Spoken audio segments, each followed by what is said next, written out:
A young couple traveling across America in a white van. Sunset photos, smiling road trip videos. Picture perfect moments, everything looked like a dream. Then suddenly, the post stopped, the messages stopped, the phone went silent, and a chilling question appeared. Whereas Gabby Petito, her boyfriend Brian Laundrie, returned home alone, said nothing, and then disappeared himself. From that moment, an entire nation held its breath. But this case was different. Millions of people on social media turned into digital investigators. Vlogs, Instagram posts, body cam footage, dash cam recordings, timelines, maps, everything was analyzed, frame by frame, clue by clue. Who was the last person to see Gabby? What really happened inside that van? And did social media truly help uncover the truth? This was not just a missing person case. It became proof of the unbelievable power of the internet. When the whole world comes together online to search for one girl, before it is too late. It began as a kind of story that social media loves. Two young people, a van, open highways, and the promise that the world is wide and beautiful if you are brave enough to drive into it. In the summer of 2021, the white Ford Transit van became a moving backdrop for sunshine-filtered photos, soft laughter, and the aesthetics of van life. Followers saw smiling snapshots, national parks, and sandy barefoot days. What they could not see yet was a pressure that lives behind perfect frames of fatigue of long miles, money worries, and relationships stretched by isolation on the road. From the outside, the trip looked like freedom. For those living inside the van, it was becoming something else entirely. Gabby Petito was 22, creative, sensitive, and endlessly documenting, turning the road trip into both an adventure and a narrative she shared online. She filmed, edited, and posted with a kind of sincerity that made people feel they knew her. Brian Laundrie, her fiancé, preferred quiet, sketchbooks, long walks, and distance from crowds. Two people who once fit together easily now found themselves in a metal box on wheels for weeks, constantly navigating maps, schedules, repairs, campsites, and emotions with no real room to step away. That kind of closeness can magnify affection, but it can also magnify tension. And in their case, both were happening at once. By August, followers had already seen small shifts, captions became shorter, posts less frequent, and replies slowed. Family members noticed pauses in communication that fell off, that subtle parental instinct that senses when something is not right even before there is proof. On the road through Utah, the tension finally became visible to more than just the two of them. A 911 call reported a dispute. In Moab, officers stopped the van, and the world would later replay the body cam footage millions of times. Gabby crying, apologizing, minimizing. Brian explaining, deflecting, managing. It is a difficult scene to watch not because of anything graphic, but because of what is emotional and unspoken fear of disappointing, fear of losing someone, fear of telling the truth out loud. The encounter ended without arrests. The couple was told to separate for the night. On paper, the situation looked resolved. But emotional cracks do not seal simply because a report is filed. They drove on. Landscapes remained breathtaking, arches, canyons, skies that looked like endless promises, but the silence in the van could be heavy. Gabby still texted her parents, still said she loved them, still sent updates that felt almost normal. And then, slowly, the messages began to feel less like her voice. There were texts that relatives later said did not sound like things she would write. Calls stopped. A pattern broke. And once it broke, it did not return. The last time her family heard her voice, they did not know it would be the last. That is a cruelty of real life compared with crime fiction. There is no dramatic music cue to warn anyone. Only ordinary days that suddenly split into before and after.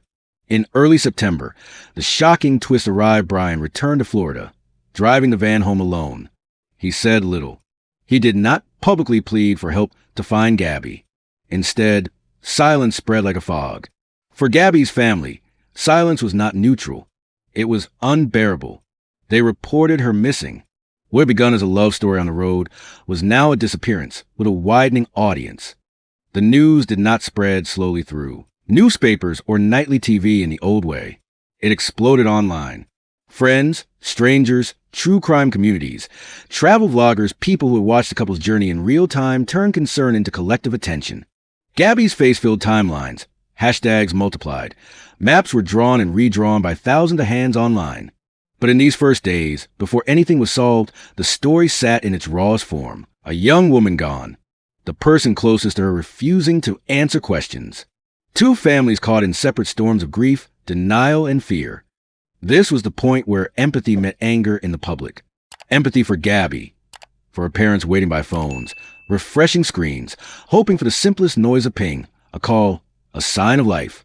Anger at contradictions, at silence, at the idea that someone might know more than they were saying. People went back to the couple's digital footprints, Instagram posts, YouTube uploads, TikTok clips, location tags. What had once been entertainment now became data points. But Section 1 is the moment before that investigation fully ignites. It is a human stage uncertainty, dread, sleepless nights, and a van that had come home while its most important passenger had not. Even without seeing the ending, this part of the story already hurts because it reveals the fragility of young hope. Gabby spoke often of wanting to live fully, to see everything, to tell stories that mattered. Those dreams sat in notebooks, cameras, and saved drafts. Her parents, who once watched her leave with a smile, were now looking at the same photos the internet saw and asking very different questions. What did we miss? When exactly did the road stop being safe? At what mile marker did adventure turn into danger? Meanwhile, the public search for meaning intensified. Reporters waited outside houses. Comment sections churned. Some speculated irresponsibly. Others organized carefully. But beneath the noise was a simple, painful truth. A young woman was missing and time mattered. The story of Section 1 is not about conclusions. It is about the gathering storm of road trip that charmed millions turning into a national worry. The moment the camera turns off and reality continues without filters. This part of the case is also where you see clearly how performances of happiness on social media can hide complicated private realities. Not lies, just omissions. The way everyone curates themselves. The distinction matters, because Gabby was not a character written for public suspense. She was a person whose online presence later became evidence, unwillingly. When people talk about social media solving the case, it is important to remember that before clues and timelines, there was a daughter, a sister, a friend whose absence felt like gravity. As the first days of the disappearance rolled into nights, the air thickened with questions that no one was yet ready or willing to answer. A van in a driveway. A family asking for cooperation that did not come. A community online that refused to look away. Section 1 ends here on the edge of certainty, in the tense quiet before crowdsourcing, before discoveries, before the country knows what it is about to learn. It is the place where stories are the heaviest, not when we know the truth, but when we fear it and have to wait. If Section 1 is a moment when worry turns into fear, Section 2 is when the internet refuses to sit quietly with that fear and begins turning it into action. It did not happen in one organized meeting or under one leader. It happened the way everything happens online now, messy, emotional, decentralized, and astonishingly fast. A missing person poster used to be something taped to a telephone pole. In Gabby Petito's case, the poster spread across millions of screens within hours. The story jumped oceans and languages, and suddenly strangers who had never heard her name were tracing her last known steps like they were looking for someone they personally loved. People did what they do best online. They went back in time. Commenters scrolled to months of posts, examining dates, captions, and even shadows in photos to estimate when and where they had been taken. They created spreadsheets and interactive maps. TikTokers reconstructed timelines, cross-referencing national park check-ins, text messages to family and witness accounts.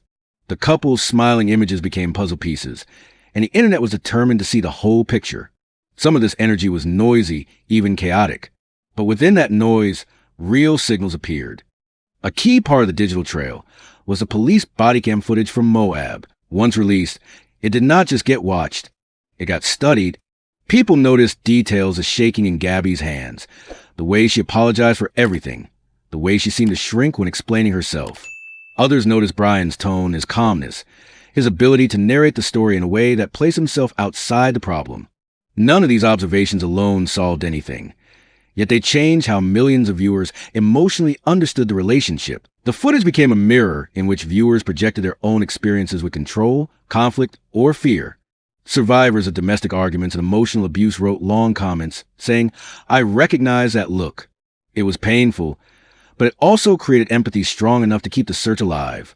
Then there were the digital breadcrumbs, the unplanned clues left simply because life is now lived online. People analyzed Instagram likes that stopped appearing, Spotify accounts that went inactive, messages that read differently. Gabby's last text to her mother, one that family members later said did not sound like her, became a point of intense focus. Was it her? Was someone else holding the phone? Social media turned those questions from private whispers in a kitchen into a public demand. Explain this. Help us understand. The case was no longer just a file number in a police department. It was a collective obsession. Among the most striking contributions came not from amateur detectives trying to guess motives, but from fellow travelers who had unknowingly crossed paths with the couple. A YouTube family reviewing their own road trip footage noticed something haunting in the background, a white van, matching Gabby and Brian's, parked off a remote dirt road in Wyoming. They posted the video and alerted authorities. This was not speculation or theory, it was geography. It gave investigators a narrowed search area. It transformed wandering concern into focused direction. It was one of those moments where the online world and the physical world touched each other directly, and the impact was immediate. This is what people mean when they say social media helped solve the case. It was not magic. It was people paying attention. It was tens of thousands of eyes reviewing footage that law enforcement could never have gathered alone. It was speed because posts can travel faster than warrants. It was persistence because parents do not stop scrolling when official answers are slow. And it was pressure. Public scrutiny does not solve crimes by itself, but it can make silence harder to maintain. It can force statements, interviews, and action that otherwise might have taken far longer. Of course, the same platforms that amplified genuine leads also amplified rumor. Some corners of the internet speculated irresponsibly about secondary characters, misread clues, or turned their suspicions into harassment. This darker side is important to acknowledge. Real people on the periphery of the story received unwanted attention simply for existing near it. Social media is not a clean instrument. It is powerful, emotional, and imperfect. Yet even with the noise, the signal remained. The crowd refused to accept that a young woman could simply vanish without the world paying attention. For Gabby's family, these online strangers became unexpected allies. They watched as millions of users repeated her name, created hashtags, and shared missing person graphics. Every share carried a hope embedded in it. Maybe the next person who sees this will know something. Maybe the next video holds a detail everyone else missed. The internet cannot hold someone's hand in the middle of the night, but it can make sure they are not alone. That sense of solidarity mattered, even as hope and dread fought each other with every update. Meanwhile, law enforcement worked in parallel interviews, warrants, searches, physical ground sweeps through the vast spaces of the American West. In earlier decades, investigators controlled nearly all information flow. In this case, they operated in full view of a watching world. Press conferences were streamed and dissected instantly.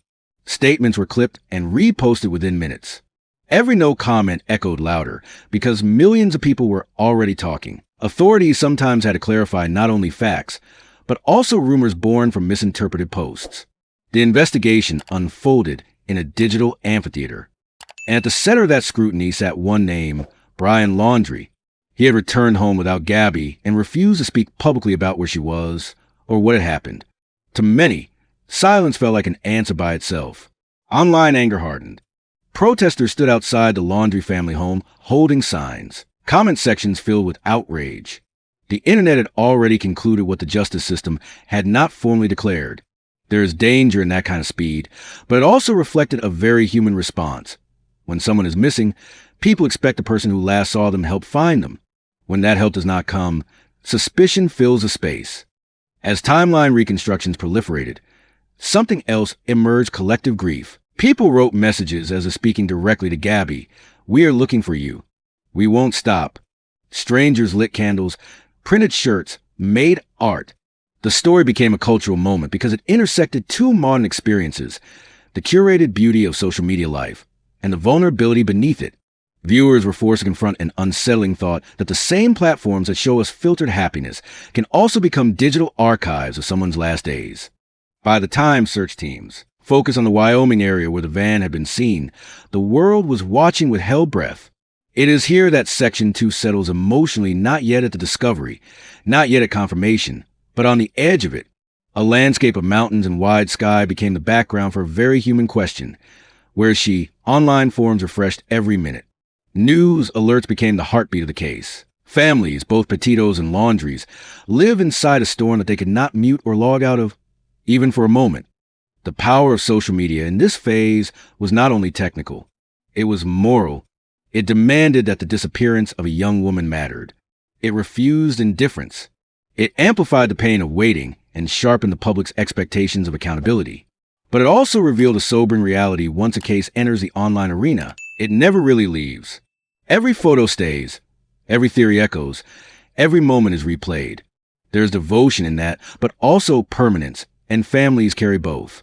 Section 2 ends in that tense, electrified pause where data has turned into direction, where strangers have become investigators in spirit, if not in law, and where the landscape of the internet has bent itself around one name: Gabby Petito. The crowd has gathered. The clues are aligning. The next development will not be about possibilities. Anymore will be about answers and the cost of learning them. By the time investigators publicly confirmed that Brian Laundrie had driven the van back to Florida without Gabby, the story had already broken to the usual boundaries of a missing person case. It had become a national vigil. That transformation carried weight. It meant that every development echoed instantly across the country, and every silence echoed even louder. When Brian invoked his right not to speak with investigators, the distinction between legal right and moral responsibility became the subject of nightly debates in living rooms and comment threads alike. To Gabby's family, it was devastating. The one person who had last seen their daughter alive would not answer the simplest question: where is she? Then came the second disappearance. Days after returning to Florida, Brian himself went missing. His parents told police he had gone for a hike in the nearby Carlton Reserve, an enormous, swampy stretch of wilderness known for dense brush, wildlife, and treacherous terrain. He did not come back. What had already been one frantic search became two, and the national mood shifted again from focused concern to something that felt like a chase. The word manhunt began to appear in headlines. Helicopters swept wetlands, ads cut through tall grass, boats scanned muddy water. The landscape itself became part of the story, unforgiving, vast, and capable of swallowing both truth and rumor whole. The internet followed step for step. Maps of the reserve circulated, annotated by strangers thousands of miles away. Amateur sleuths debated trails, water levels, and survival scenarios. News cameras camped at the entrances to the park, while survival experts were interviewed on television about how long someone could live in that environment. Every movement by law enforcement search grids, K9 units, divers was photographed, uploaded, and analyzed. The search for Brian was no longer just about locating a missing person. It had become symbolically tied to justice for Gabby in the public imagination. People wanted him found because they wanted answers, closure, accountability, anything other than the unbearable ambiguity of not knowing. Yet woven into that urgency was a deep unease. The case was now balanced on two absences. One young woman gone without explanation. One fiancé gone without cooperation.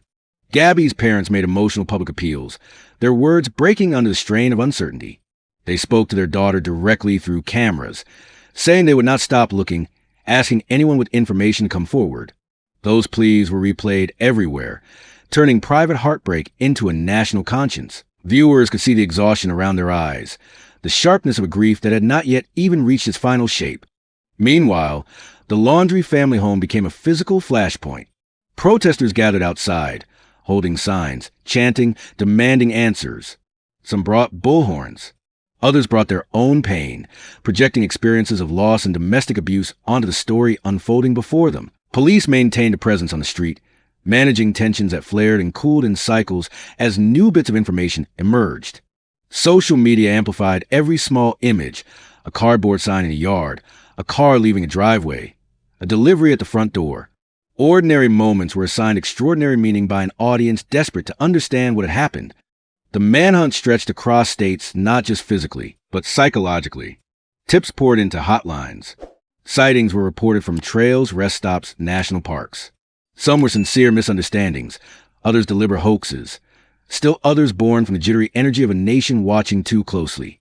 Law enforcement sifted through all of it, separating noise from signal as the days stacked up. It was difficult work in the age of viral certainty, where a rumor can travel farther than a patrol car and yet still land at the same doorstep as investigators. Within that whirlpool of activity, a quieter story lived, the weight on investigators themselves. They searched in extreme heat, waist-deep water, and thick brush, often returning covered in mud, only to wake and do it again. For them, this was not a trending hashtag. It was measured in blisters, mosquito bites, and the pressure of knowing that families on both sides were waiting for news. The public rarely saw that part except in brief press conferences, but it mattered. It underscored that behind the spectacle Real people were doing painstaking work that did not guarantee immediate answers. As days turned into weeks, the emotional tone of the nation shifted. Hope became sharper, edged with resignation.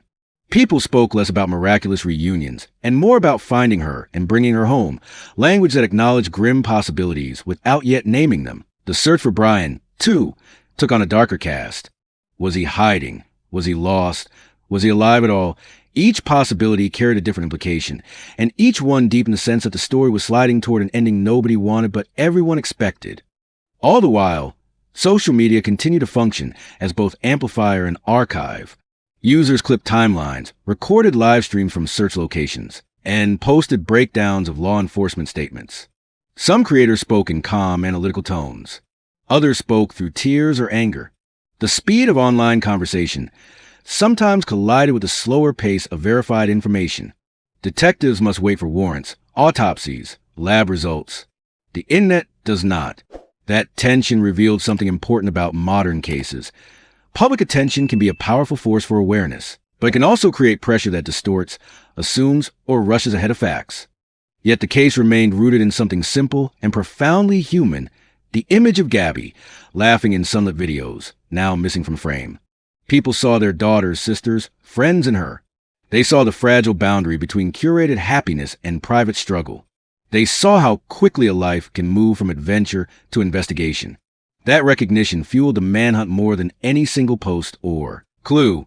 It is hard to look away when what is at stake feels personal, even if the person is a stranger. In the Carlton Reserve, searchers marked off areas, returned to them, and marked again. Weather shifted. Waters rose and fell, changing the terrain daily.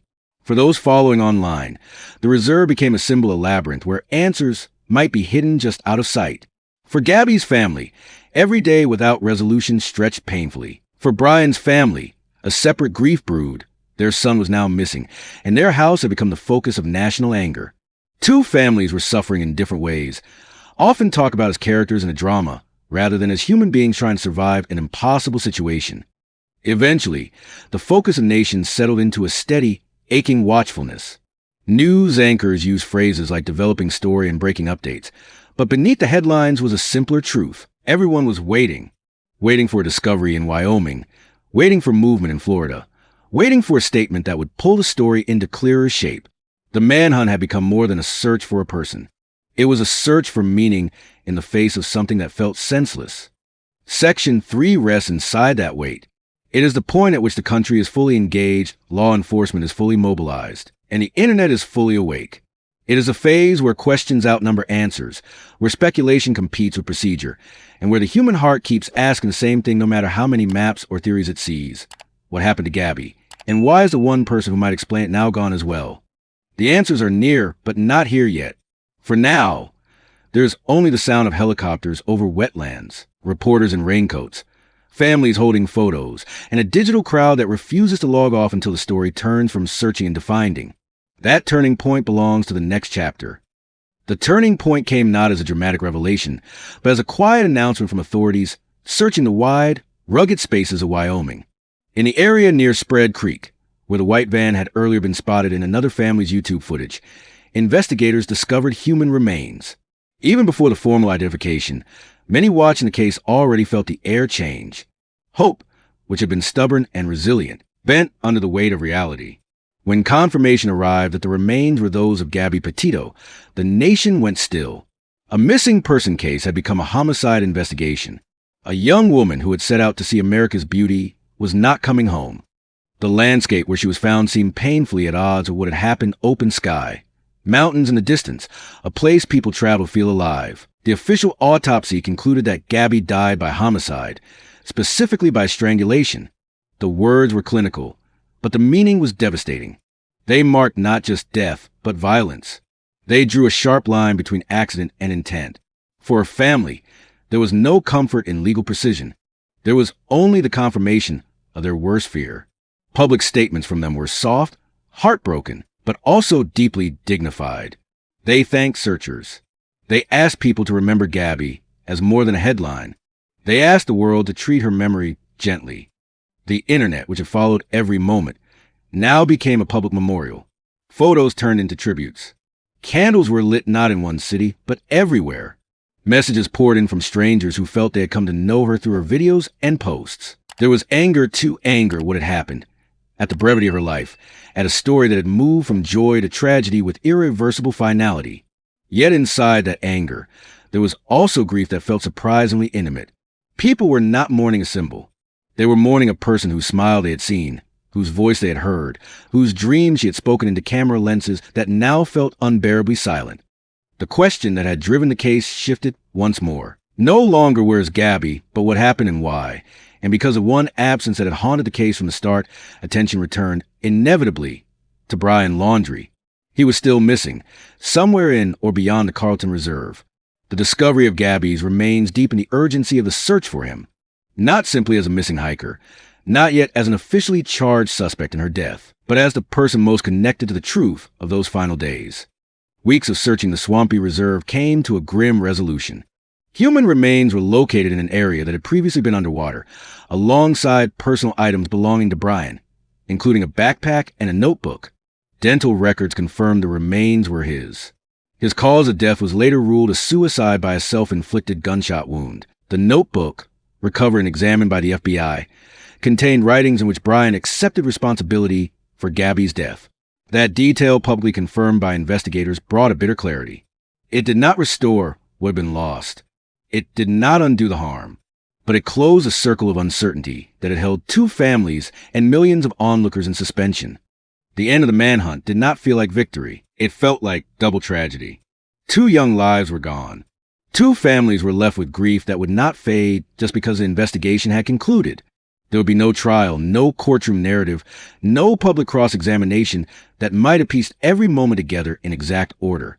Instead, there was a finality of death and the fragmentary nature of human explanation, filtered through a notebook found in the wild. For some, that was enough to understand what had happened. For others, it was a door that closed before every question could be answered. And yet the story of this case is not only about its ending, it is about how it was carried there. The idea that social media solved the case is both a simplification and a truth. It is a simplification because law enforcement did the grounded, professional work that only trained investigators can do: searches, interviews, evidence processing, coordination across states. It is a truth because the collective vigilance of ordinary people provided crucial direction.